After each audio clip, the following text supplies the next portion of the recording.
Bueno, síndrome nefrítico agudo.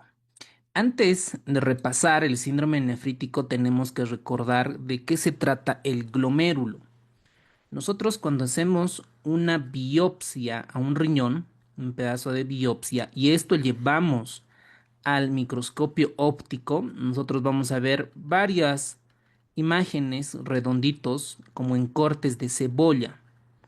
Esos cortes de cebolla antes se los denominaba los corpúsculos de Malpighi.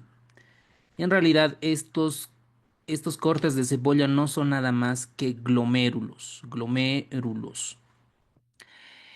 Esta biopsia, cuando se lleva a microscopio electrónico, como ustedes tienen la imagen allí del libro de Harrison, vamos a encontrar estas características. Miren, esta es la cápsula de Bowman, la parte parietal. Y aquí tenemos la entrada de la arteriola aferente, hace su glomérulo y sale como arteriola eferente. Este glomérulo está envuelta por unas células denominadas los famosos podocitos. Después, entre esta capa parietal y esta capa visceral, la capa parietal es la cápsula de Bowman y la visceral serían los podocitos, tenemos un espacio, que es el espacio de Bowman. Ahora, este glomérulo, al centro hay células. Esas células se denominan mesangio. ¿Por qué es importante? Porque en las patologías glomerulares, muchas de los depósitos de inmunocomplejos, vamos a poner acá, depósitos de inmunocomplejos. ¿Qué es un inmunocomplejo? Es un antígeno con su anticuerpo, ¿no? Este antígeno puede ser un pedazo, una inmunoglobulina tipo A anormal, por ejemplo, ¿no? Con su anticuerpo y se deposita aquí en el mesangio.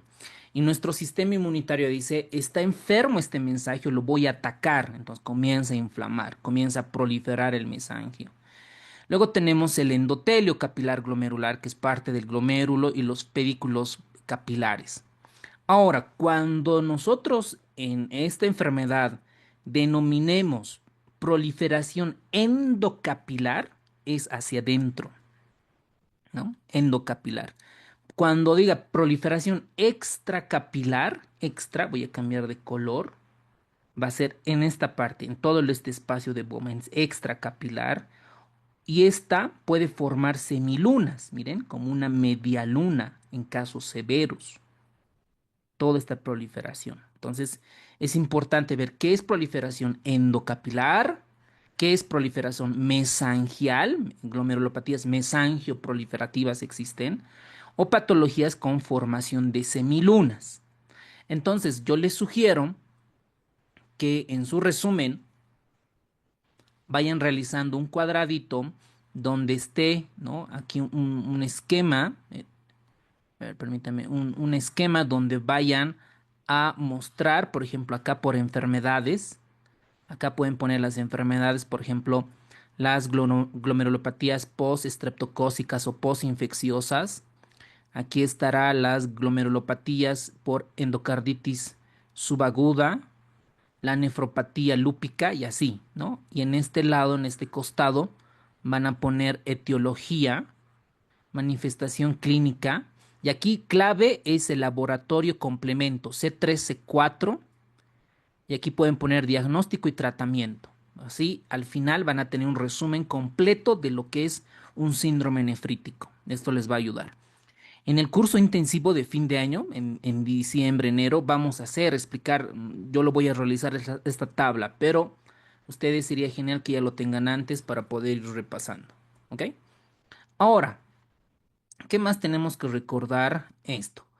Dentro de las causas, todo va a ir relacionado muchas veces a la parte de eh, condiciones genéticas, que no es tan frecuente. Estas condiciones genéticas, miren esta imagen.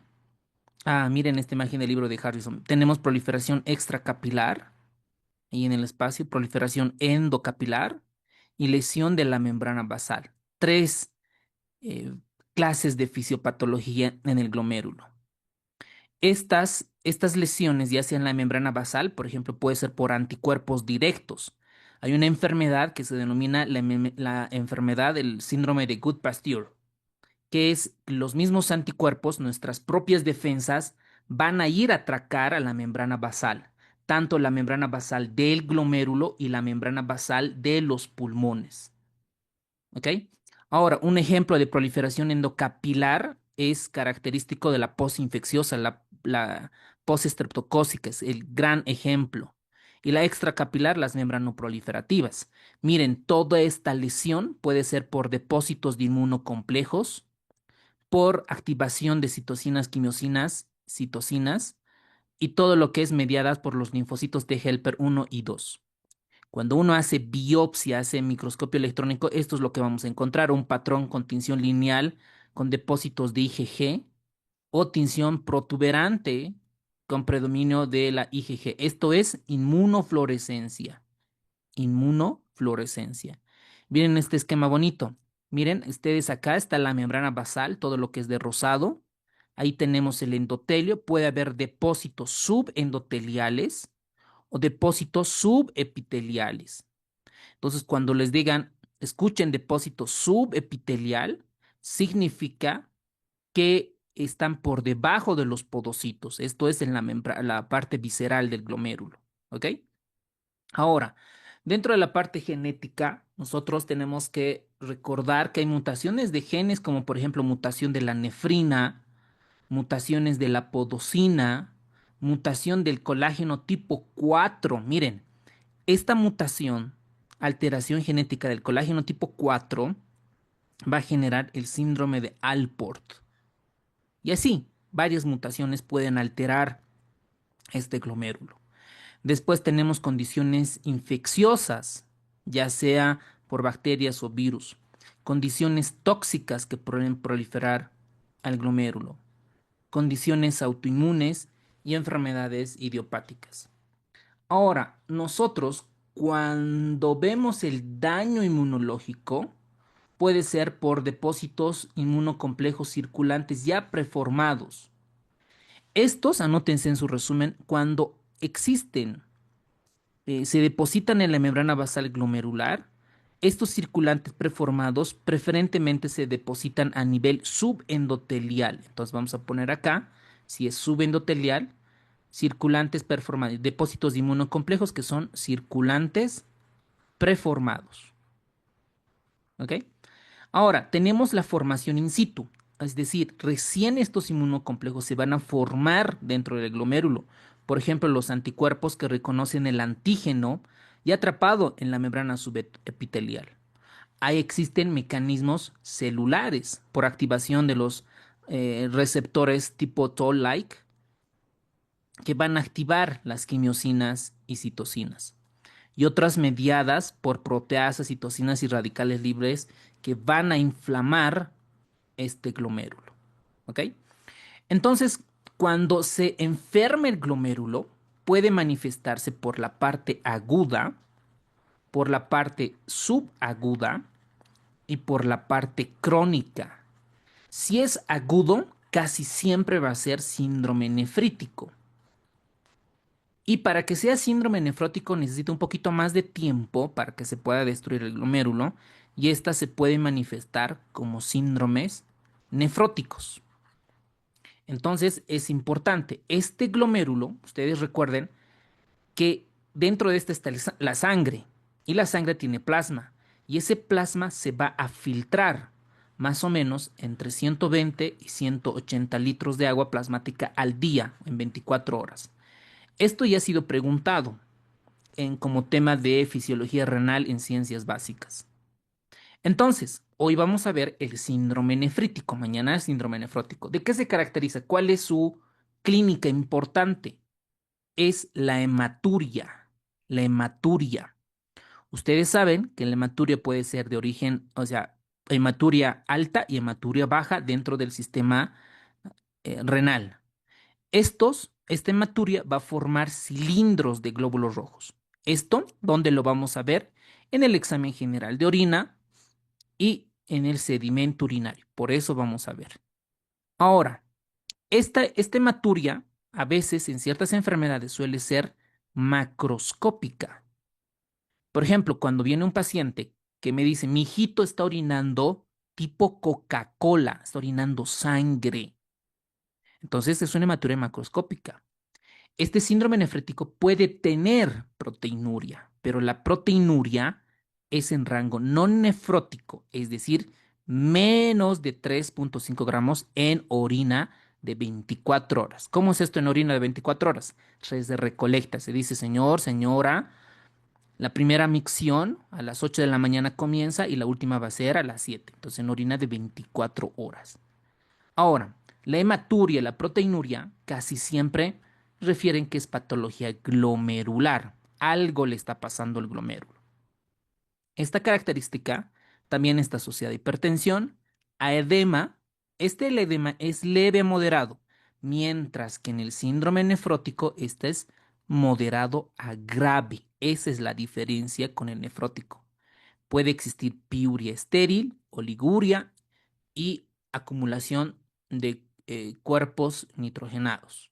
Bueno, ahora, en el síndrome nefrótico congénito, por ejemplo, cuando hay alteración de la nefrina y de la podocina, esto en la membrana visceral, en el podocito, van a generar síndromes nefróticos congénitos. Cuando se alteran los polimorfismos de la poliproteína L1 a POL1, van a generar glomerulosclerosis focal y segmentaria. Esto es parte del síndrome nefrótico. ¿Quiénes están en riesgo? La raza negra en un 70%. Por ejemplo, cuando hay alteración del factor H del complemento del sistema, van a generar membranas o glomerulopatías membranoproliferativas.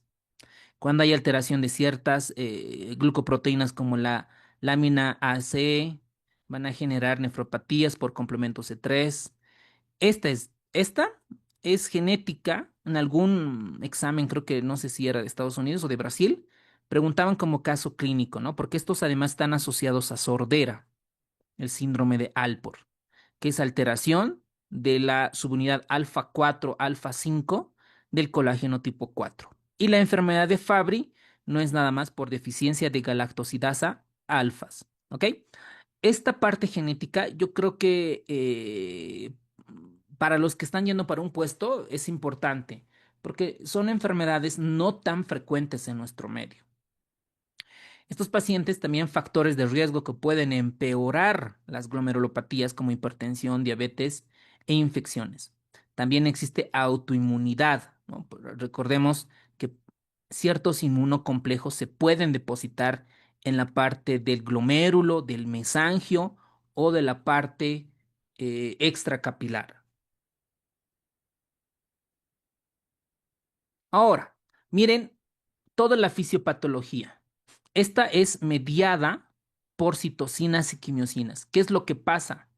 Estos receptores tipo TOL, por alguna razón, activan depósitos de inmunocomplejos. Todo esto hace que se infiltren células del sistema inmunológico, ya sea mononucleares, macrófagos, linfocitos T. Se genera una inflamación local. Esta inflamación puede dañar el capilar, hay una proliferación endocapilar, puede dañar la membrana basal glomerular o puede dañar el mesangio, será proliferación mesangial. Todo este fenómeno lleva a glomerulonefritis. ¿Inflamación de quién? Del glomérulo. Y cuando se inflama, va a dejar escapar al glóbulo rojo. Deja escapar y el paciente va a tener hematuria. Por eso, uno de los datos importantes en síndrome nefrótico es que el paciente tenga hematuria. ¿Ok? Ahora, esta enfermedad puede progresar, ya sea una nefritis intersticial, ¿ok? Puede estar acompañada, o también de fibrosis y atrofias tubulares. El paciente que tiene como su primera manifestación hematuria, proteinuria en rango no nefrótico, menos de 3, algunos libros menos de 3,5, y piuria estéril.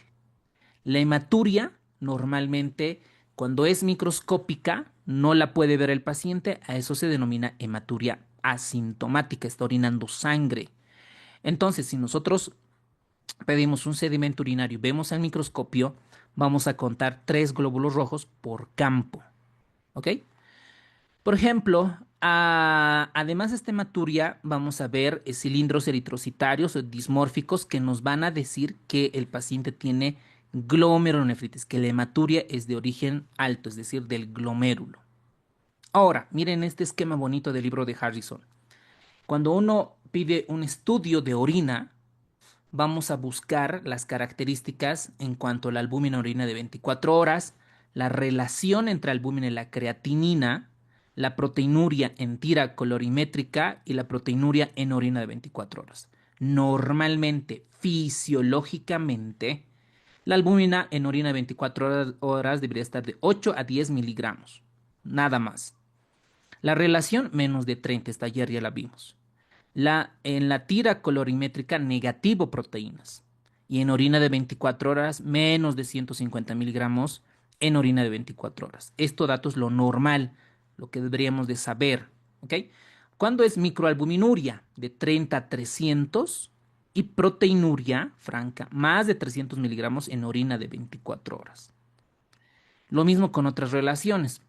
Por ejemplo, proteinuria en orina de 24 horas, más de 150 miligramos en orina de 24 horas. ¿Ok? Ahora, estas proteinurias se puede clasificar en diferentes formas. Por ejemplo, proteinuria sostenida es de 1 mayor a 1 o 2 gramos en orina de 24 horas, que esta básicamente nos traduce que el paciente tiene algún tipo de glomerulopatía. Por algo está enfermo el glomérulo y está dejando escapar proteínas. Puede haber proteína transitoria, por ejemplo, menos de 1 gramo en orina de 24 horas, y esto es frecuente en las personas que hacen mucho ejercicio y pueden eliminar proteínas. Por eso es transitoria funcional. La ortostática se presenta solo con la bipedestación, solo cuando la persona está en bipedestación, elimina proteínas. Hay proteinurias aisladas, proteinurias no selectivas y proteinurias selectivas, por ejemplo, cuando elimina solo albúmina. Para cada una de estas tienen diferentes enfermedades. Ahora, la piuria normalmente puede deberse a glomerulonefritis postestreptocócica o las membrano proliferativas. Esto significa que hay leucocitos, glóbulos blancos en la orina, pero que no hay infección. Esto no se debe a virus y bacterias, pero se está eliminando leucocitos. Por eso se denomina piuria estéril. ¿Ok?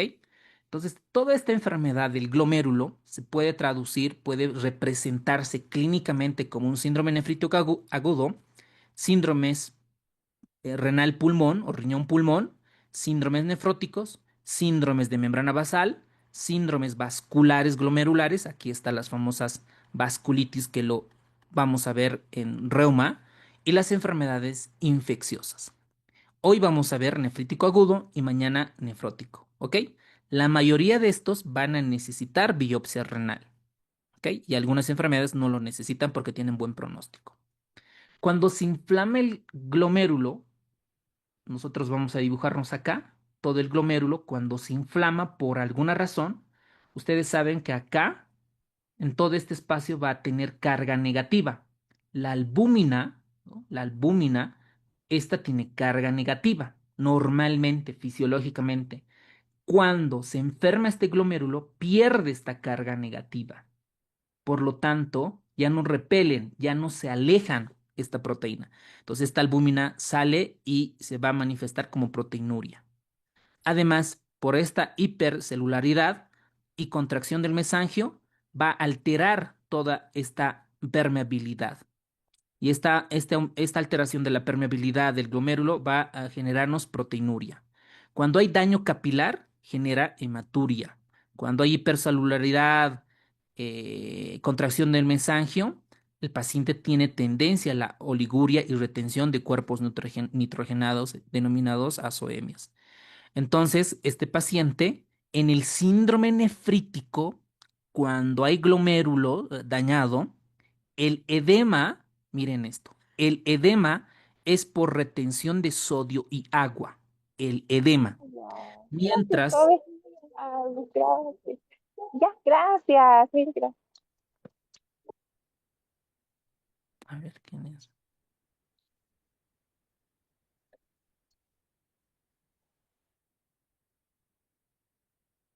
Ya. ¿Dónde estábamos? El edema en síndrome nefrítico o es por la retención de sodio y agua en síndrome nefrítico. El edema en síndrome nefrótico es por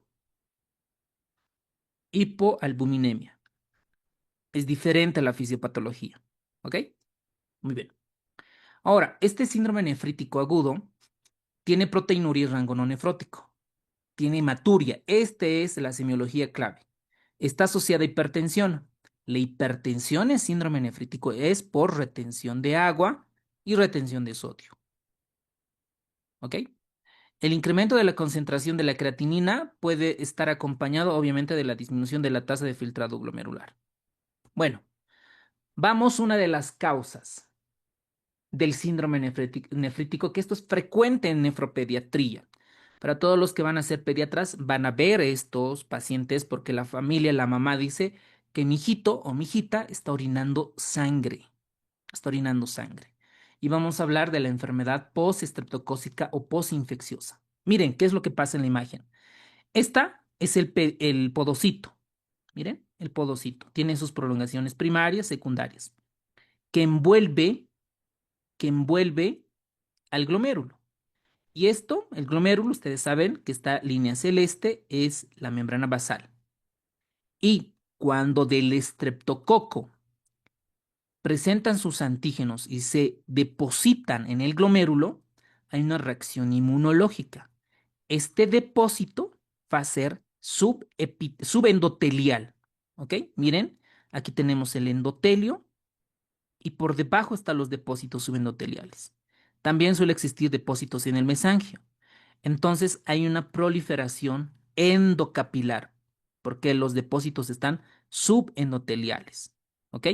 Entonces, cuando ustedes escuchen, hay proliferación o glomerulonefritis proliferativa endocapilar, porque los depósitos son subendoteliales, lo primero que tienen que pensar es en glomerulonefritis postestreptocócica. ¿A quiénes afecta más? En la edad pediátrica, 2 a 14 años, específicamente a varones, y esta enfermedad suele venir después de una infección de la piel o de la faringe.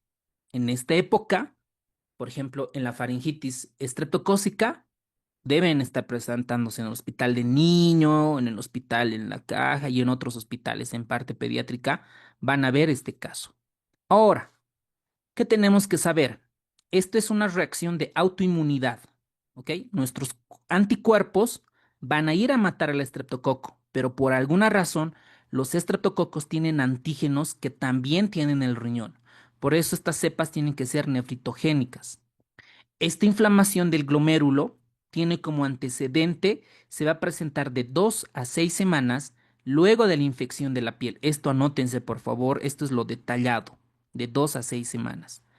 Cuando hay una faringitis de 1, es un poco más corta, a 3 semanas, ¿no? Por ejemplo, si viene ahora un paciente que está orinando sangre, dice como Coca-Cola, como un refresco, entonces la infección nosotros vamos a sospechar que hace 1 o 3 semanas tuvo infección, tuvo una faringitis estreptocócica. En estos casos no es necesario una biopsia renal, no es necesario, pero sí en anatomía patológica, ¿qué vamos a encontrar?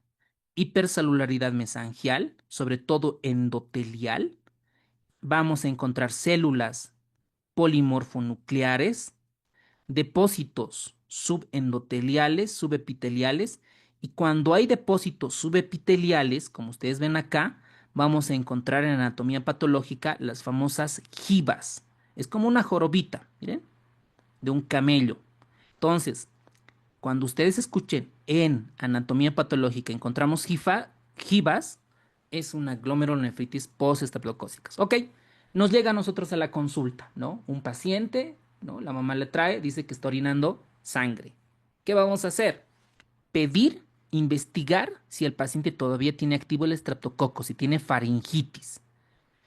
Tomamos la muestra, pedimos asto para ver si está activa la faringitis y le damos tratamiento. Normalmente una moxi, penicilina es suficiente si el paciente tiene fiebre, tiene toda la manifestación clínica. ¿Ok? Y el tratamiento tiene un buen pronóstico esta enfermedad de glomérulo. No necesita en la mayor parte algunos inmunosupresores. Porque recuerden, ¿qué es lo que le está atacando? No la bacteria, sino las defensas del niño está atacando a los glomérulos. Entonces, esto es buen pronóstico, tiene buen pronóstico y la mayor parte no necesita inmunosupresores, ya sea corticoides, micofenolato de mofetil, ciclofosfamida u otros.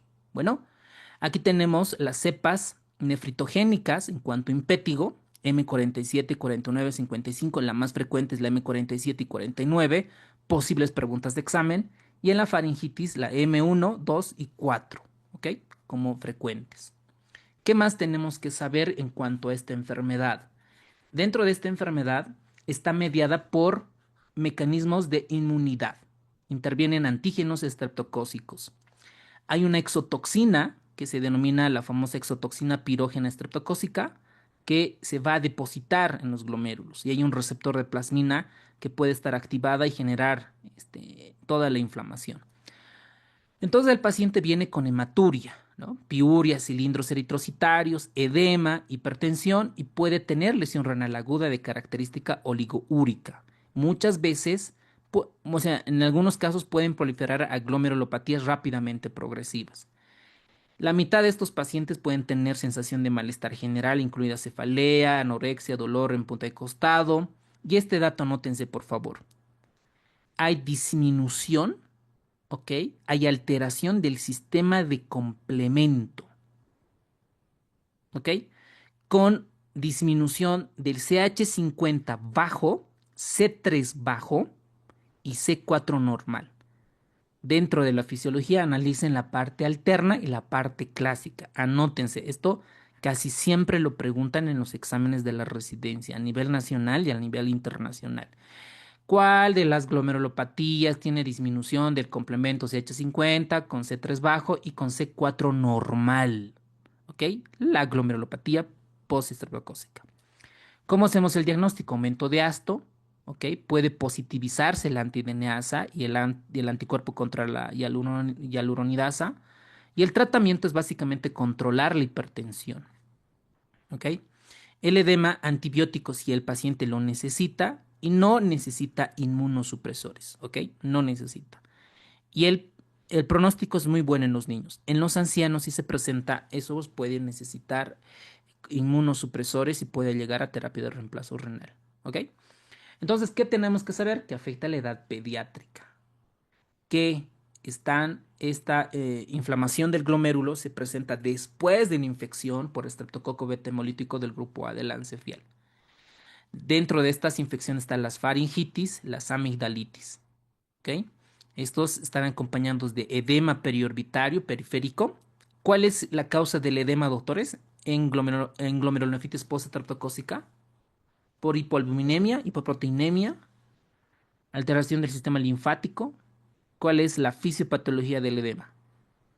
Retención de sodio. Retención de sodio. Retención de sodio y agua. Eso, muy bien, doctores. Retención de sodio y agua. ¿Ok?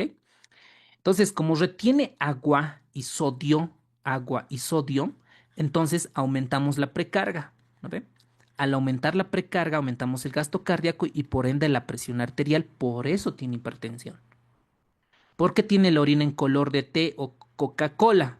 Porque tiene mucha hematuria, proliferación endocapilar. Es autolimitada, no hacemos mucho, muy pocas veces puede provocar glomerulonefritis rápidamente progresiva. ¿Ok? ¿Cómo hacemos el diagnóstico? Solicitamos ASO o ASTO, que es en nuestro medio, que básicamente son anticuerpos antiestreptocócicos positivos. Miren, el C3 es bajo, ¿ok? Porque hay autoinmunidad. Está bajo? Porque esos complementos del C3 se están depositando en el glomérulo. Es un tipo de reacción de hipersensibilidad tipo 3. Recuerden en inmunología repasar hipersensibilidad tipo 1, 2, 3 y 4.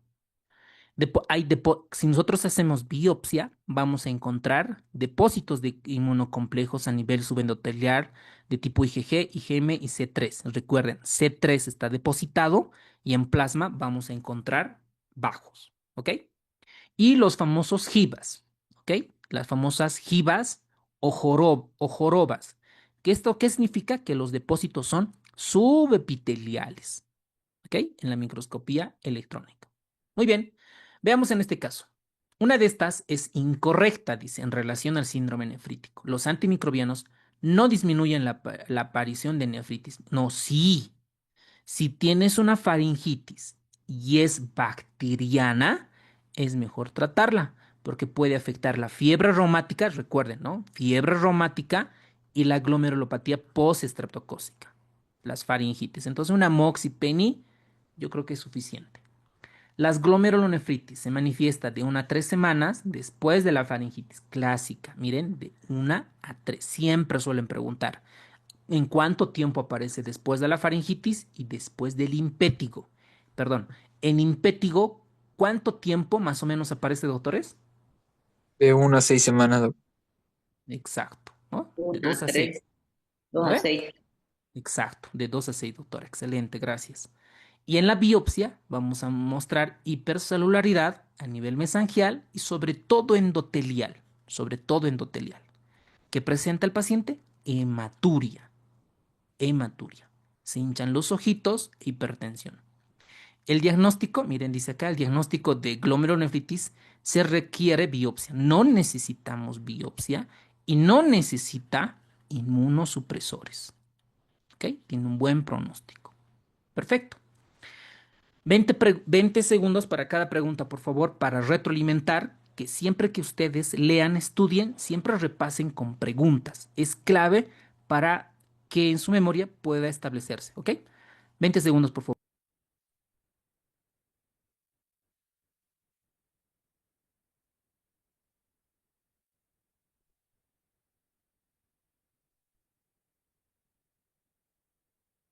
Quiero ir de viaje.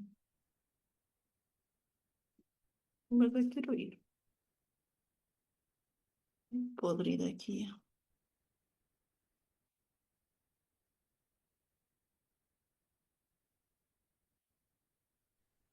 Sus micrófonos.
Pero Yo no lo tengo, doctor, por favor, a la pregunta anterior, a la respuesta.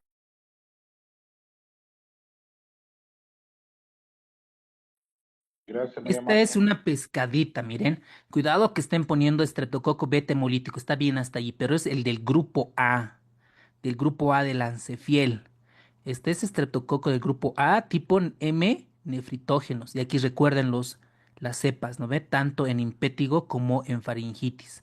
A esto se podría complementar y podríamos complicar esta pregunta, ¿no? Nada más cuidado con eso. Esta está fácil.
Esto para retroalimentar. Dentro del diagnóstico no necesitamos biopsia. ¿Ve? Necesitamos demostrar que el paciente tenga síndrome nefrítico e infección.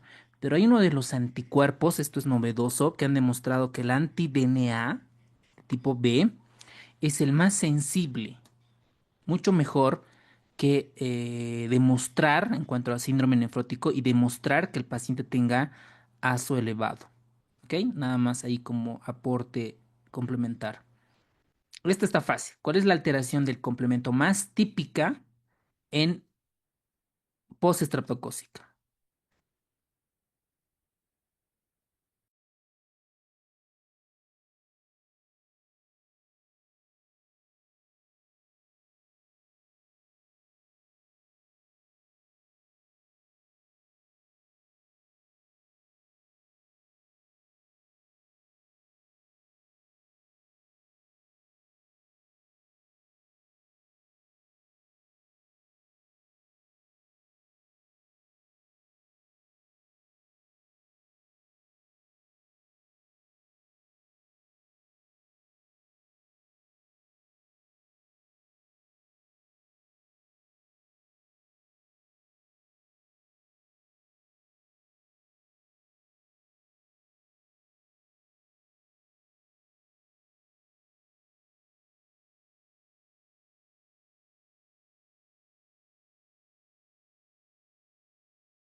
Muy bien, vamos a otra glomerulopatía que en el libro de Harrison estamos yendo por orden. Es la endocarditis bacteriana subaguda. Ya vamos a ver en infectología cómo se diagnostica un paciente con endocarditis y cuándo se la considera subaguda. Cuando veamos esta parte vamos a decir, que la endocarditis subaguda tiene como complicación una glomerulopatía. ¿En quiénes pasa esto? En pacientes que no han recibido tratamiento para la endocarditis bacteriana. ¿Por qué? Porque es subagudo, no da una manifestación clínica florida. A veces no tienen fiebre, lo único que tienen es sensación de malestar general. No tienen soplo, entonces decimos, no, ¿qué tendrá el paciente? Y de repente orinan sangre. Y en vez de ir a buscar alguna alteración en el corazón, otra parte, nos fijamos mucho en el riñón. Entonces, estos pacientes tienen hemocultivos negativos y pues, suelen presentarse en endocarditis la mitad derecha del corazón, es decir, los que están asociados a drogas por Staph aureus principalmente. Ahora, cuando sucede la endocarditis bacteriana subaguda, hay como 10 a 14 días, como ustedes verán, 2 semanas, que se produce inmunocomplejos. Entonces entiendan siempre el por qué y el de cómo, ¿no ve? En postestreptocócica hay anticuerpos que atacan al glomérulo. Acá no es el anticuerpo. Lo que pasa es que hay depósitos de inmunocomplejos y recién reacciona el sistema inmunológico. Entonces, si no recordamos que hay varios tipos de inmunocomplejos, ¿no? Es otro tema, pero repasen, por favor, pregúntenle a cualquier IA, la sean GPT, que les va a contestar en base a libros de medicina interna, ¿qué es un inmunocomplejo? ¿Cómo se clasifican? ¿En qué enfermedades frecuentes? Sobre todo en el lupus, por ejemplo.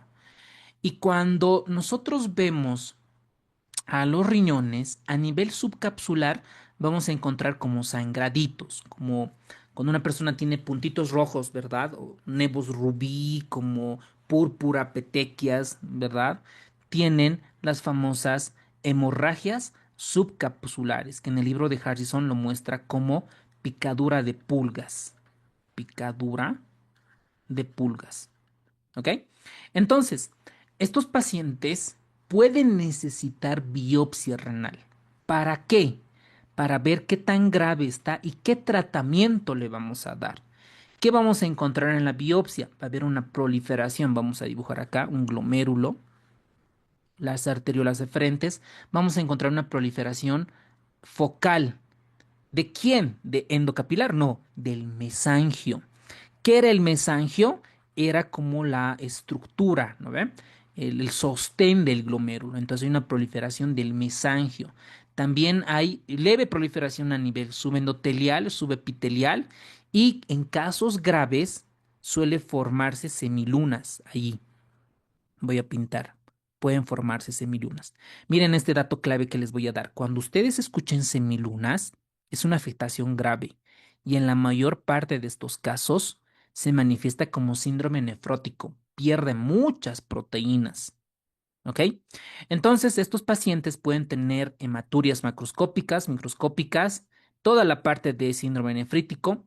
Además, el paciente, miren, está asociado a anemias normocíticas normocrómicas. Recuerden, la postestreptocócica no tiene anemia, ¿no ven? Esta sí puede tener anemia, puede haber hipocomplementemias, factor reumatoide alto, puede existir crioglobulinas positivas de tipo 111 e inmunocomplejos circulantes y ANCA positivos. Esto es lo que más puede positivizar. ¿Cuál es el tratamiento? Pues erradicar la endocarditis, ¿ok? Erradicar. Ahora, algunas derivaciones ventriculoauriculares, puede haber infecciones y esto también empeorar la glomerulopatía. Veamos esta pregunta. ¿Cuál de las siguientes afirmaciones es verdadera respecto a la glomerulonefritis por endocarditis bacteriana subaguda? ¿Es común en la endocarditis bacteriana aguda? No, es subagudo. Es la clave. Porque si es agudo, pues el paciente lo va a detectar rápido y le van a dar tratamiento rápido. Entonces no correlaciona. ¿Será mediada por hipersensibilidad tipo 1? ¿Requiere tratamiento con esteroides? ¿Se caracteriza por depósitos inmunes en todos los planos glomerulares? Y no presenta alteraciones de complemento. Entonces, dentro de esta afección, vamos a encontrar que hay depósitos de inmunocomplejos. ¿Ok? ¿Cuál es el mecanismo principal patogénico asociado a la endocarditis? Autoanticuerpos antinefrina, no. Hipoperfusión glomerular, no. Esto es más de un paciente en choque. Depósitos de inmunocomplejos inmunes, sí. Activación directa de macrófagos, no. Obstrucción tubular, no. Esto es más de necrosis tubular aguda. Entonces, el inciso C, fácil. ¿Qué patrón histológico se asocia a derivaciones ventriculares con prótesis? Principalmente proliferación mesangial. Recuerden, proliferación mesangial. Endotelial es postestreptocócica. Aquí lo que predomina es mesangioproliferativa, mesangial. ¿Ok? Vamos a una enfermedad grave. Esta es terrible, la nefropatía lúpica. En reuma, nosotros vamos a ver el tema de lupus, la enfermedad lobo, ¿no? El lupus lobo. Ustedes saben que el lupus es frecuente en las mujeres en edad reproductiva. ¿Y por qué fallecen? ¿Por qué mueren? Por infección y otra por patología renal. Por patología renal. Y el lupus tiene mayor gravedad en pacientes estadounidenses de raza negra. ¿Por qué sucede esto? En el lupus vamos a ver que dentro de la fisiopatología, a ver, así a grandes rasgos, rápido. Nosotros tenemos células en nuestro cuerpo, ¿no? Está formado por membrana celular, citoplasma, núcleo, lo que hemos llevado en colegio y en pregrado. Estas células no son para siempre, tienen que morir.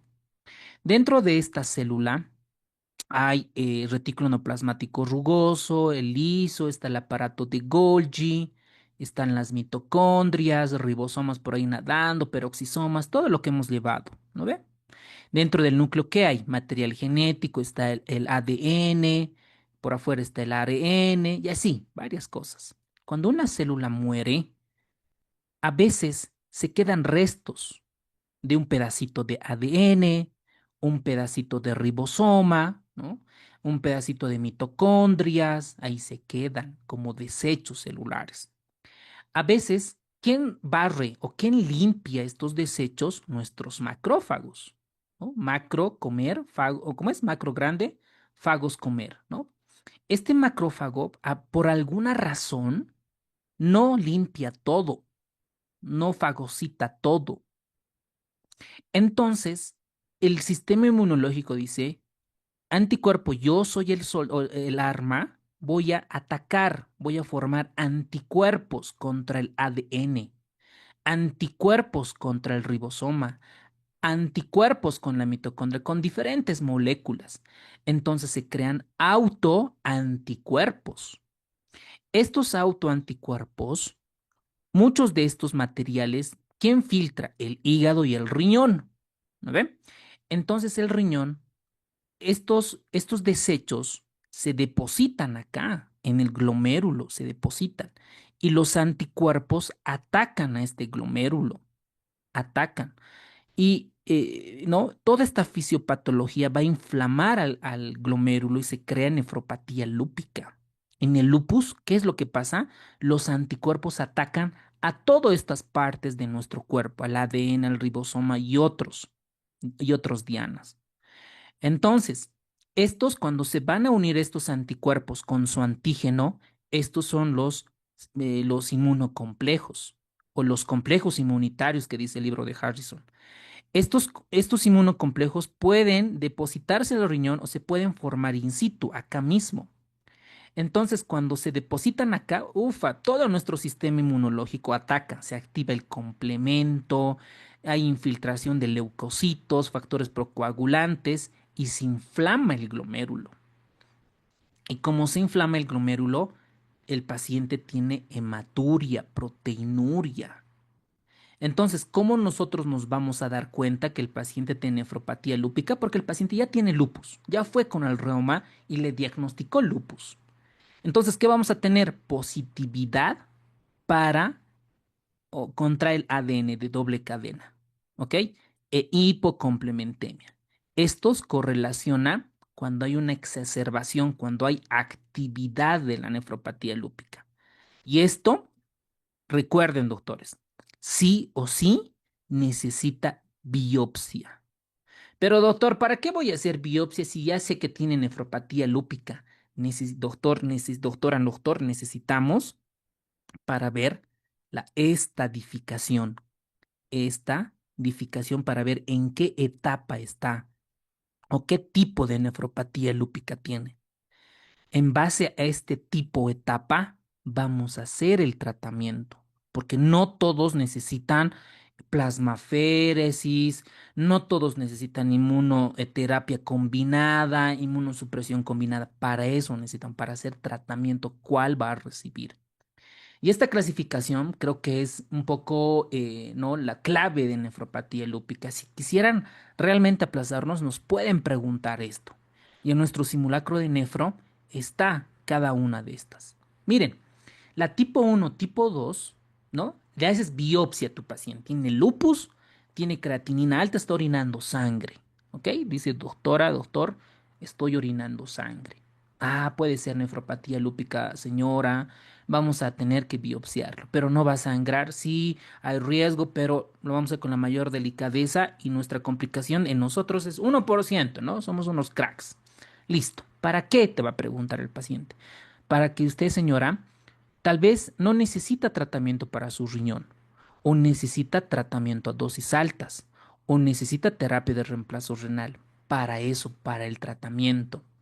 El tipo 1, tipo 2, tanto la mesangial mínima, la proliferación mesangial, el paciente no necesita tratamiento, tiene un buen pronóstico. Pero si el paciente tiene tipo clase 3 o clase 4, el paciente va a tener hipertensión, proteinuria en rango nefrótico y necesita altas dosis de corticosteroides e inmunosupresores. Si nosotros a este paciente no le damos tratamiento, va a tronar su riñón y va a terminar en terapia en hemodiálisis. Para eso, ¿ok? La nefritis focal es cuando hay una proliferación endocapilar más extracapilar focal, ¿ok? En ciertos compuestos, en ciertos lugares. Cuando es difusa, es endocapilar y extracapilar, pero con depósitos inmunitarios, subendoteliales y alteraciones mesangiales. Por eso es difusa. Ahora, la membranosa, recuerden, cuando ustedes escuchen nefropatía membranosa, casi siempre tiene proteinurias en rango nefrótico. Ah, doctor, entonces, ¿esto es síndrome nefrótico? Sí, síndrome nefrótico. Cuando ustedes les pregunten la nefropatía lúpica, ¿cómo se manifiesta con nefrítico nefrótico? Con los dos puede manifestarse. ¿Ok? Entonces, la nefropatía membranosa principalmente es depósito subendotelial, ¿ok? Con proliferaciones mixtas. Y esto genera síndromes nefróticos. ¿Cuál es el riesgo? Esto es pregunta de examen. Bueno, posible pregunta de examen. Es pregunta de nuestros simulacros. ¿Cuál de estos tipos o cuál de estas clases de nefropatía lúpica se complica con trombosis de la vena renal? Trombosis de la vena renal es la clase tipo 5. ¿Ok? Justamente mañana, es jueves, ¿verdad? Sí, mañana van a operar a unos cirujanos, un vascular, una trombosis de una vena renal. ¿Ok? Se pidió el ecodoppler, el paciente tiene cáncer, ¿ok? Y está trombosado la vena renal. Entonces mañana va a venir el vascular y dice que el trombo se extiende en la vena. Hay un pedazo de trombo también en la vena cava inferior, ¿ok? En una paciente con lupus. Entonces es característico, ¿no? Entonces uno piensa que es una nefropatía es de tipo membranosa y obviamente está con tratamiento inmunosupresor y corticoides, ¿vale? Cuando el lupus está avanzado, la persona lo dejó pasar mucho tiempo, los riñones están muy afectados, ya están cicatrizados. Entonces, como ya hay mucha cicatriz, no conviene pues biopsiar porque vamos a ver solo cicatriz. Entonces, estos pacientes terminan en hemodiálisis y esta hemodiálisis pues es un peor pronóstico, ¿no? No va a vivir tantos años. Y alguien se preguntará, ¿cómo va el trasplante? ¿No? No les va tan bien con trasplante renal cuando es una nefropatía diabética o hipertensiva, ¿no? Por la misma enfermedad. Entonces, tipo 1, tipo 2 no requiere tratamiento.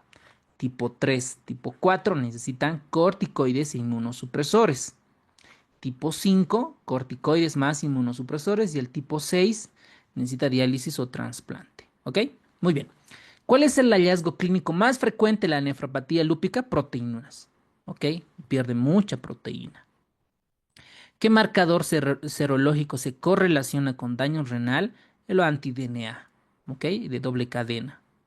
El anti-DNA de doble cadena y C3, C4 bajo.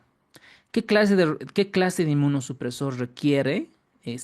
Ciclofosfamida, micofenolato de mofetilo y sobre todo las clases 3, 4 y 5. ¿Cuál clase tiene peor pronóstico sin tratamiento? Recuerden la clase 4. ¿Qué clase hay de riesgo de trombosis venosa renal? Ya, ustedes pueden responder todo. ¿Cuál es? ¿Qué clase se complica con trombosis de la vena renal? Clase 5. 5. Eso, clase 5. Bien, qué bien, doctores. La clase 5, ¿ok? ¿Cuándo repetir la biopsia renal? Cuando está empeorando, ¿no? Al empeorar la función renal aumenta la proteinuria. Muy bien. 20 segundos para cada pregunta, doctores. Vamos. Están cracks, están capísimos.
Ahí anoten al ladito C3, C4 bajos.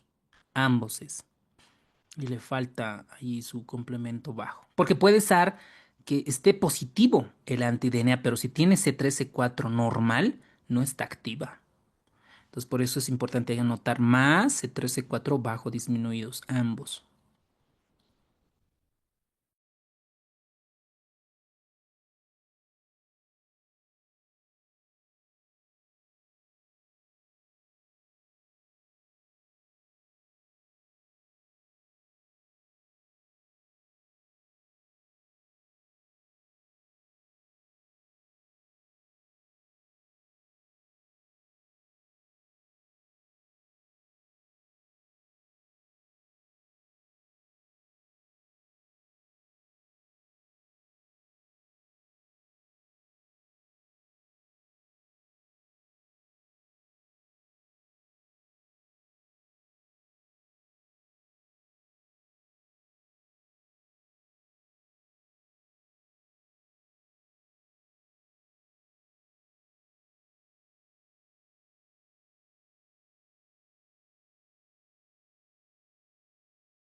Muy bien, vámonos ahora a inflamación del glomérulo por anticuerpos de la membrana basal. Esta enfermedad nunca la vi, solo por libro nomás, por parte teórica. Y después las demás, casi siempre, bueno, siempre hay algún caso. Pero creo que esta enfermedad es una de las más graves, así tremendas, porque incluso para su manejo necesitamos inmunosupresores a dosis altas. Y no solamente afecta al glomérulo, que también afecta al pulmón. Entonces, este es el famoso síndrome pulmón-riñón. El síndrome de pulmón-riñón va a estar generada por un anticuerpo. Va a atacar tanto al glomérulo como al pulmón. Específicamente, ¿a quién? A la membrana basal.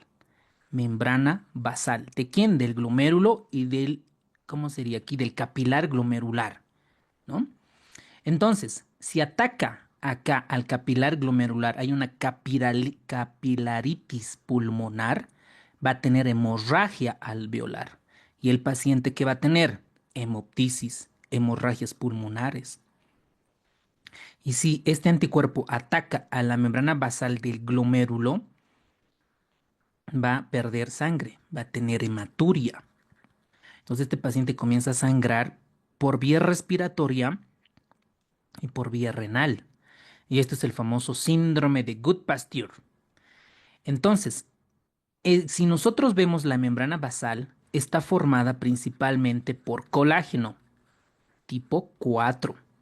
Si queremos ser un poco más específicos, va a atacar al dominio alfa 3 o A3 NC1, que son básicamente aminoácidos de esta posición.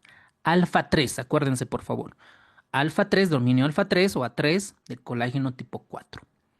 Esto implica una alteración en su forma cuaternaria del hexámero. No es necesario que memoricen, pero al menos A3 alfa 3 del colágeno tipo 4.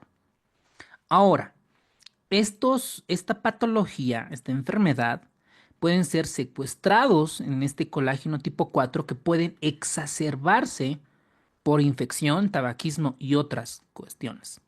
¿Quiénes son los más afectados? Los varones jóvenes entre los 30 años. ¿Ok? Y hay otro pico, ¿no? 30 años y hay otro pico entre el hombre y la mujer entre los 60 y 70 años. Esos dos picos como en la enfermedad inflamatoria intestinal. El paciente puede tener sangrados, hemoptisis, descenso de la hemoglobina. ¿Por qué tiene? Porque está sangrando. Puede tener fiebre, disnea hematuria y esto tiene un pronóstico sombrío. ¿Quién va a pensar? A ver, un paciente que llega con sangrado, solo hemoptisis, pensará uno tuberculosis, pensará cáncer pulmonar, cáncer de vía respiratoria, lo primero, ¿no ve? Lo más frecuente. Y de repente a alguien se le ocurre pedir sedimento urinario y ve hematuria microscópica. Entonces decimos necesita biopsia. ¿Qué vamos a encontrar en la biopsia renal? Necrosis focal o segmentaria, proliferación celular y formación de semilunas. Cuando es formación de semilunas, peor pronóstico y esto se puede manifestar con síndromes o proteinuria en rango nefrótico. Cuando estas semilunas se identifican más del 50%, tiene un peor pronóstico y el paciente necesita diálisis y necesita inmunosupresores. ¿Ok? Entonces, ¿qué vamos a pedir en laboratorio? Vamos a pedir anticuerpos antimembrana basal glomerular. ¿Ok? Específicamente con alfa 3 NS1 del colágeno tipo 4. ¿Ok? También se han identificado en síndromes paraneoplásicos. ¿Qué es un síndrome paraneoplásico? Por ejemplo, tenemos un paciente con cáncer de estómago y a veces pueden presentar sangrados, hemoptisis, hematurias dentro de un contexto como síndrome de Goodpasture en un paciente con cáncer de estómago, ¿no? Esos son los famosos síndromes paraneoplásicos. ¿Ok? Muy bien. 20 segunditos por cada pregunta.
Muy bien, doctores.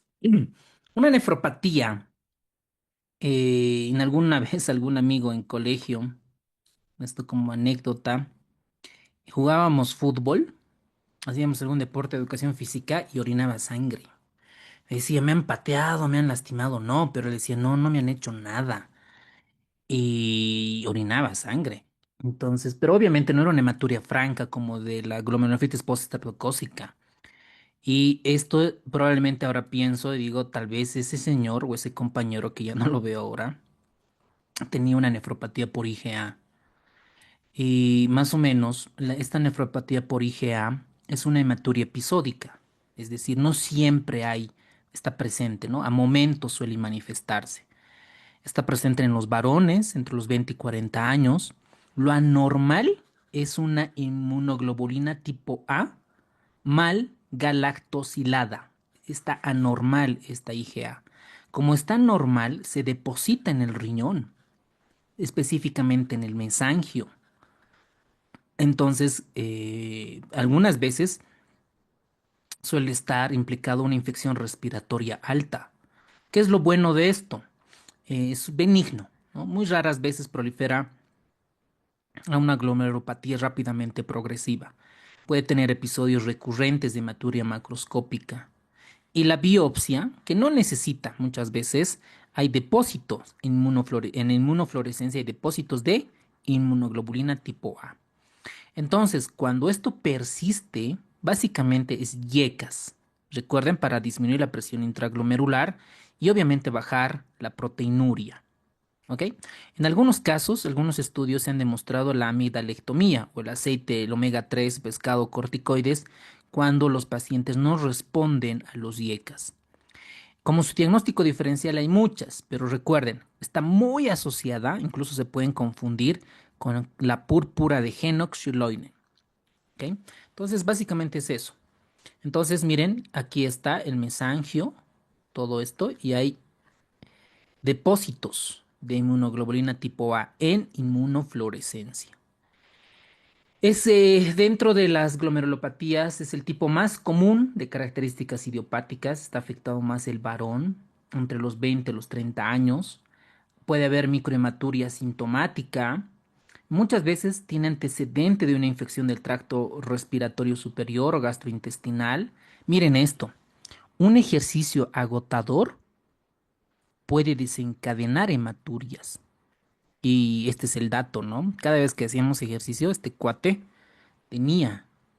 presentaba hematurias macroscópicas. Del 25 al 30% de los pacientes pueden terminar en enfermedad renal, pero un 70% tienen buen pronóstico. ¿Qué vamos a encontrar a nivel laboratorial? Aumento de la IgA, niveles normales de C3, pueden estar asociados a vasculitis por IgA.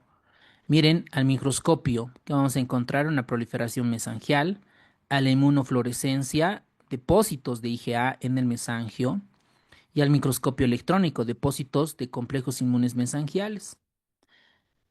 Y en la biopsia vamos a encontrar depósitos, ¿no? De IgA en el mesangio. Aquí tenemos, ¿no? Esta es lo que podemos encontrar en la biopsia. Hipercelularidad mesangial, hipercelularidad endocapilar, puede haber esclerosis segmentaria, ya cuando progresa puede llevar a una fibrosis intersticial, y si no se trata, hay presencia de semilunas, ya que tiene un peor pronóstico.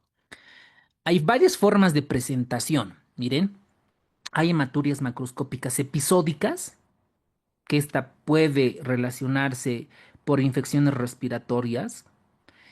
Hematurias microscópicas persistentes, el paciente no se da de cuenta, por eso es asintomática. Proteinurias leves a moderadas que pueden progresar a síndrome nefrótico. Y muy pocos pacientes a glomerulonefritis rápidamente progresiva, y que necesita obviamente en este caso algún tipo de inmunosupresores. Entonces, el manejo es dependiendo de la severidad. En pacientes con proteinuria leve y una función renal normal, básicamente seguimiento, control de la presión arterial y la proteinuria. Aquí nos va muy bien con los IECAS. Proteinuria persistente, más de 1 gramo día, ahí necesita IECAS o ARAS, sí o sí. Si son refractarios al IECA y al ARA, necesitan corticoides. Casos graves necesitan inmunosupresores, corticosteroides, citotóxicos, incluso plasmaféresis. ¿Qué es la plasmaféresis? Miren, plasmaaféresis. Es decir, como le quitamos plasma, mandamos a una máquina y saca los anticuerpos y devuelve el plasma sin anticuerpos. ¿Ok? Eso es plasmaféresis. Y algunos estudios han demostrado que la amigdalectomía, quitar las amígdalas y el omega 3 pueden mejorar, pero no hay un buen nivel de medicina basada en la evidencia. ¿Ok? 20 segundos, por favor.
Muy bien, ya dos patologías más, con eso terminamos.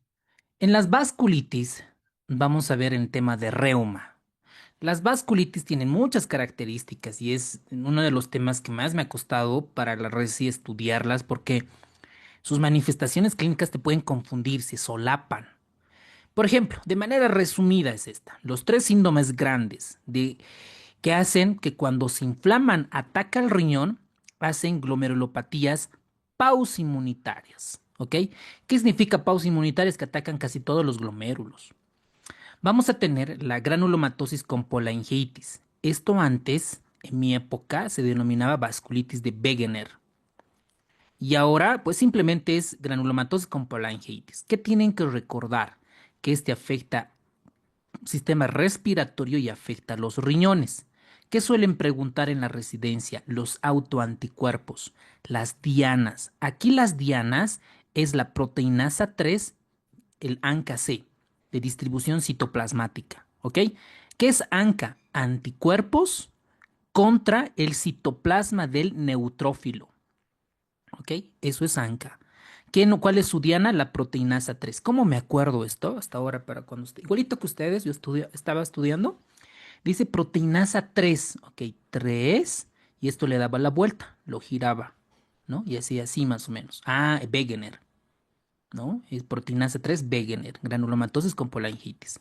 Miren, aquí qué dice la parte teórica. Presenta patología respiratoria, ¿no? Miren, rinorrea purulenta, fiebre, dolor sinusal, poliartralgias, tos, hemoptisis, ¿no? Todo se mezclaba, decías, y ahora, ¿cómo me voy a agarrar? ¿Cómo voy a acordar? Este tiene patología respiratoria y renal, pero más respiratorio, más o menos. Y si afecta el riñón, hace como síndromes nefríticos, hacen proteinurias en rango no nefróticos. Entonces, como es patología respiratoria frecuente, hay nódulos en tórax. Esto en tomografía es evidencia. No, entonces necesitamos biopsia para ver qué tipo de glomerulopatía hace y hace necrotizante y sin inmunocomplejos, miren, porque el mecanismo fisiopatológico es por ANCAS, no es por depósitos inmunocomplejos. Los mismos anticuerpos atacan a estas células y destruyen. ¿Ok? Primer dato. Otra es la polengitis microscópica. ¿Qué recordamos? Que esta ataca riñón y respiratorio, pero más riñón. Más riñón. Y no, en la biopsia no tiene granulomas. Puede manifestarse como síndromes nefríticos. Otro caso preguntado en los exámenes de la res, el famoso síndrome de Churg-Strauss, o como actualmente sería granulomatosis eosinofílica, ese es el otro nombre, o vasculitis eosinofílica, es el otro nombre. ¿Cuál es el ANCA? Acá es el ANCA perinuclear, alrededor del núcleo, por eso está la P. ¿Cuál es la diana? ¿A quién va a atacar? A la mieloperoxidasa. Mieloperoxidasa. ¿En quiénes vamos a sospechar Churg-Strauss? Esto ya lo vimos en asma, en pacientes en asma refractarios de difícil control. Entonces, el paciente además tiene aumento de eosinófilos. Hay eosinofilia periférica, puede haber púrpura, así datos bien raros, ¿no? Pero aquí lo que destaca es asma, cosa que las otras vasculitis no las tienen, miren, no las tienen. Rinitis alérgica. Puede haber hipergamaglobulinemia de tipo IgE. Recuerden, la IgE siempre está relacionado con alergias, parasitosis y otras, ¿verdad? Lo mismo los eosinófilos. ¿Qué vamos a encontrar en la biopsia? Una glomerulonefritis necrosante segmentaria focal. ¿Ok? Muy bien. ¿Cuál es el tratamiento? Inmunosupresores, doctores. Ya vamos a ver en reuma qué tipo de inmunosupresor, cuál inmunosupresor, etc. Miren, este es un resumen. Este es el Wegener, ¿no? Wegener, su diana, aquí es la proteinasa 3. El ANCA, ¿verdad? Miren, esta tiene una afectación pulmonar y riñón. Está en la incidencia máxima entre los 65 y 74 años. Miren el diagnóstico, es un ANCA-C. Su proteinasia es su diana es la proteinasa 3. Es una reacción de hipersensibilidad tipo 4 y puede generar necrosante segmentaria a nivel del riñón. La polangitis microscópica, este es más riñón, ¿no? Hace glomerulonefritis rápidamente progresiva, pauso inmune. Puede tener un ANCA-P y su diana la mieloperoxidasa, pero es en baja cantidad, muy bajo porcentaje. Yo prefiero que recuerden esto y esto. En Churg-Strauss, la granulomatosis eosinofílica con polangitis, esta es P-ANCA y la diana es mieloperoxidasa. Miren acá, miren, el asma en Churg-Strauss, asma de difícil manejo. Puede generar igual glomerulonefritis rápidamente progresivas pausoinmunes. Recuerden, ¿qué tipo de glomerulopatías hace? Pausoinmunes, pausoinmunes, pausoinmunes. Las vasculitis ANCA positivos que lo vamos a ver en reuma. Las nefropatías de membrana basal, ya la comentamos, ¿no? La anemia de colágeno tipo 4, el síndrome de Alport dentro de su genética. Y creo que con eso terminamos, doctores. Creo que nos falta una más, ¿no? A ver, ¿cuál de las siguientes afirmaciones describe mejor, dice, la fisiopatología por ANCA? Es una glomerulonefritis pausinmune, ¿no? Es directamente los ANCAs. A ver, formación de complejos inmunes, no depósitos glomerulares, no activación de neutrófilos. Miren, esta es activa neutrófilo por anticuerpo antiproteinasa 3 o antimieloperoxidasa. Esa es la fisiopatología, el mecanismo. A ver ustedes, esta pregunta, ¿cuál sería?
Bueno, vamos a ver la última.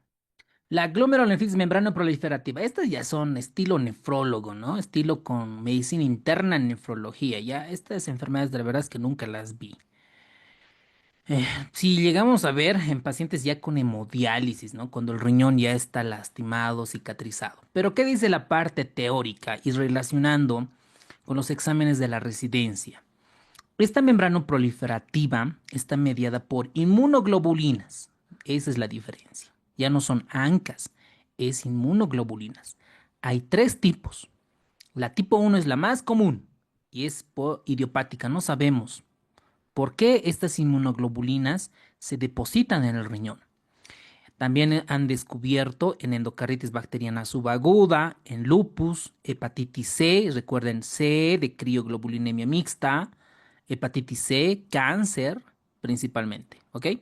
Para el examen de la RESI, recuerden, la tipo, la más común, ¿cuál es de la membrana proliferativa mediada por inmunoglobulinas? La tipo 1, la idiopática.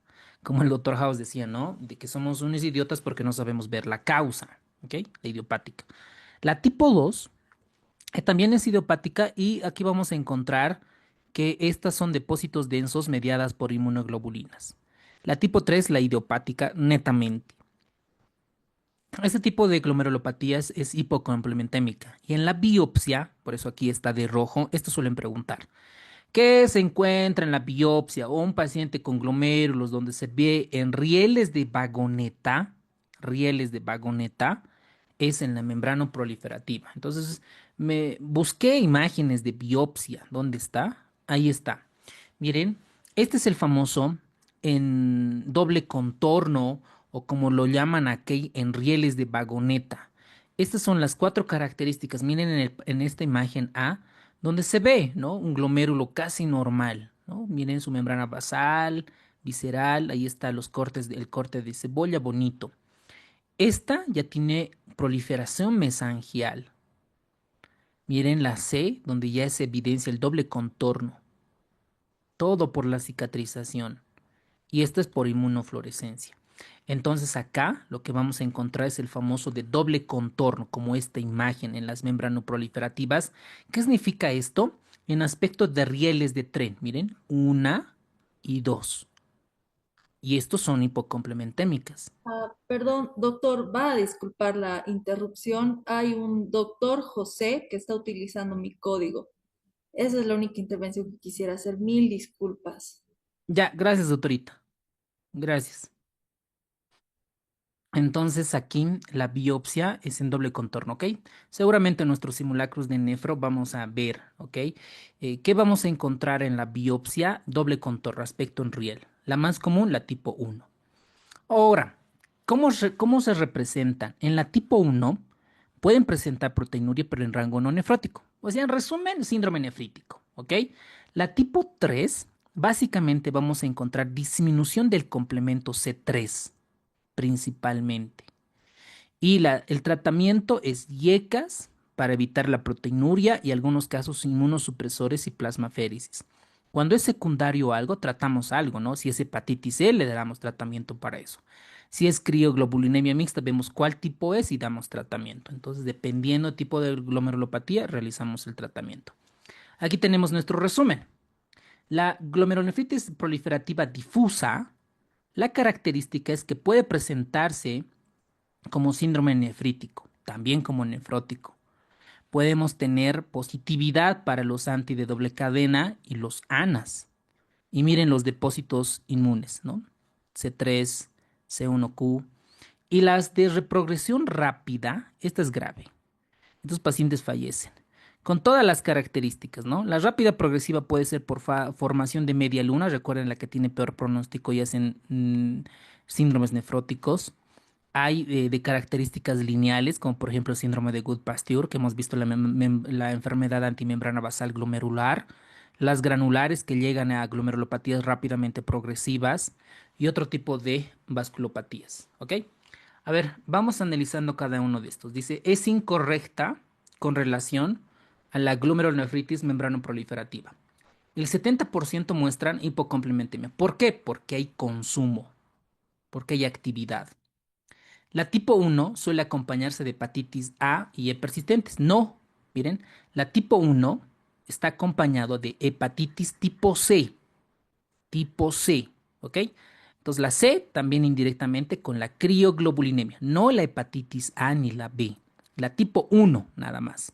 En la tipo 2, recuerden, no hay nada de hepatitis, en la tipo 3 la idiopática. Entonces el inciso B no correlaciona. La tipo 1 presenta rieles de vagoneta o de tren o de vagoneta, etc. La tipo 2 presenta C3 reducido y síntoma inicial incluye proteinuria, hematuria y piuria en 30%, es decir, nefrítico, ¿no? Para hacer un resumen. Muy bien, doctores. 20 segundos.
Esta pregunta, corrijan.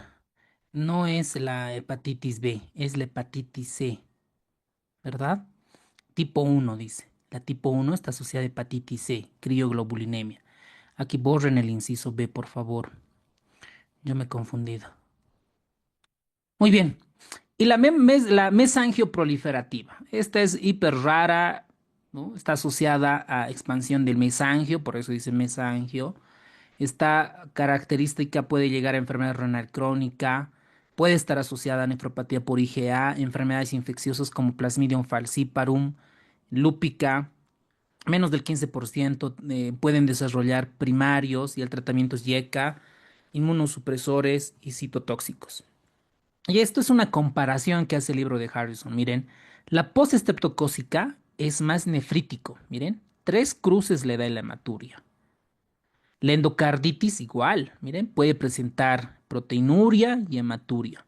¿Qué podemos resaltar acá? Que la mayoría de estas enfermedades va a tener 3 cruces en cuanto a la hematuria, excepto de la membrana ¿cómo es? La enfermedad contra la membrana, contra la membrana basal glomerular.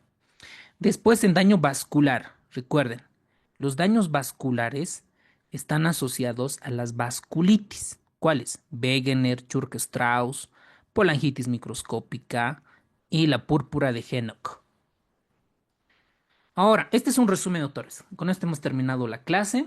Aquí quise hacer un resumen en diciembre, enero. Voy a hacer una tabla y vamos a ir comparando, ¿no? Todas estas características.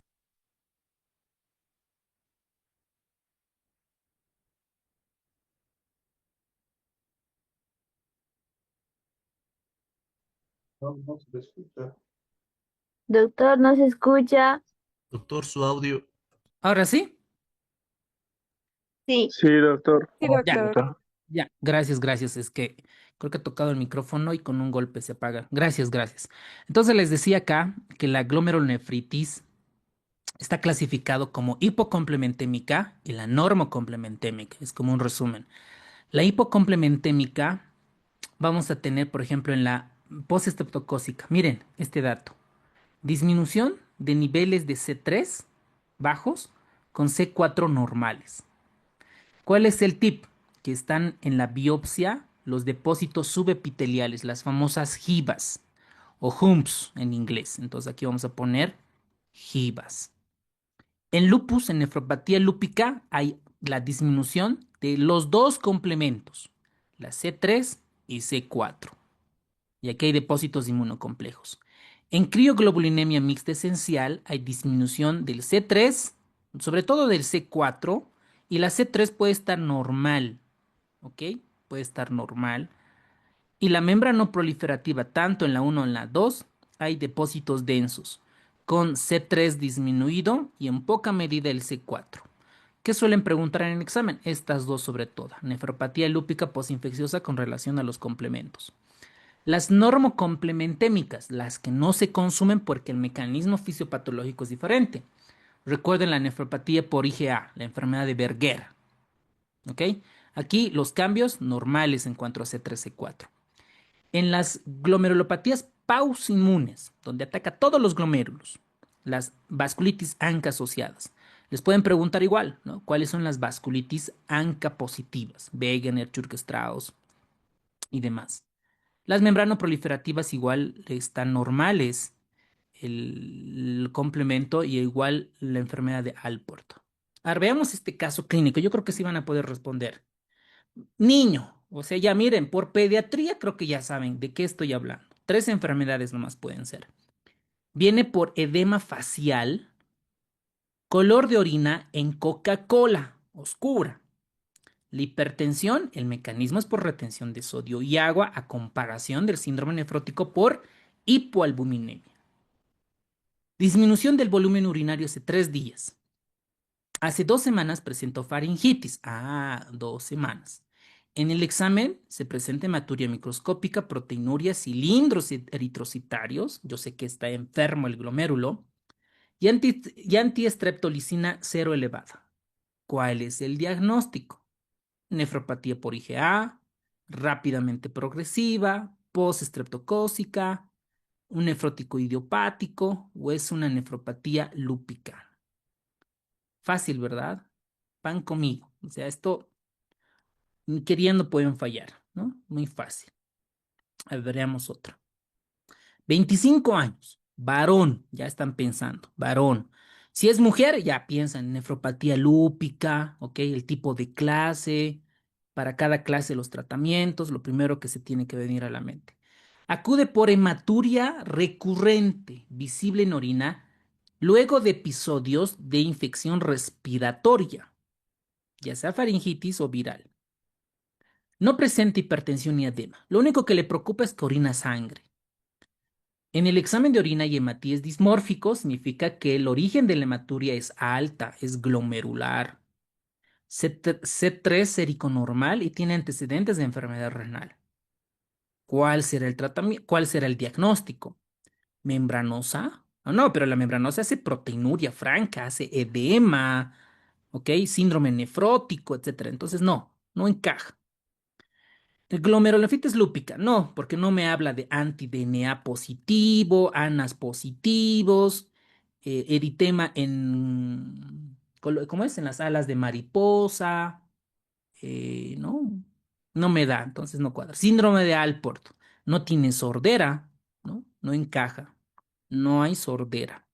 Glomerulonefritis rápida o membrano proliferativa, hay varios tipos, ¿no? Cada una de estas tiene sus características y no cuadra con el cuadro.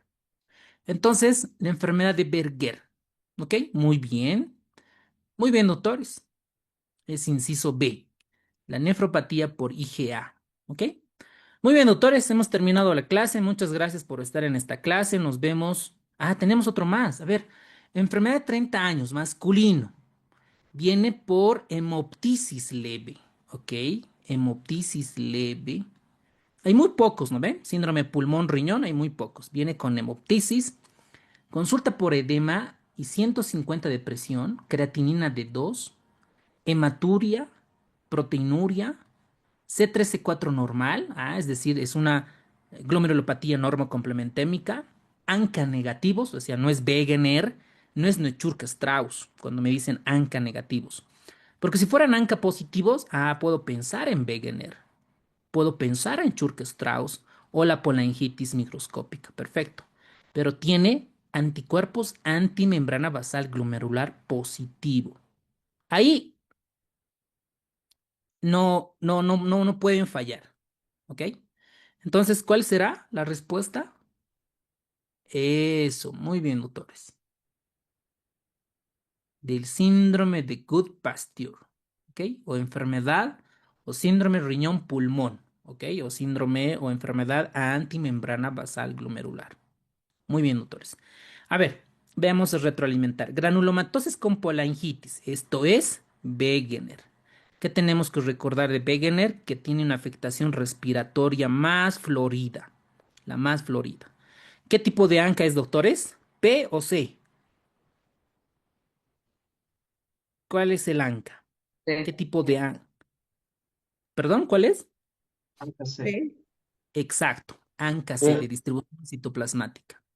¿Cuál es su diana? ¿Contra quién va? Contra la proteína precedo. Eso, muy bien, doctor. Proteinasa 3. Ok, muy bien. Después, nefropatía lúpica, un paciente con lupus, ¿verdad? Postinfecciosa que ya la vimos y el síndrome hemolítico urémico. ¿Cuál es el agente etiológico del síndrome hemolítico urémico? Comienza con E. Eso, muy bien. ¿Cuál es el serotipo? O157H7. Eso, bien, qué capos. Bien, doctores, buenísimos. Muy bien. Hemos terminado la clase, doctores. En el simulacro de gastro, ya les voy a hacer una reflexión. A todos los que han sacado más de 90 para arriba,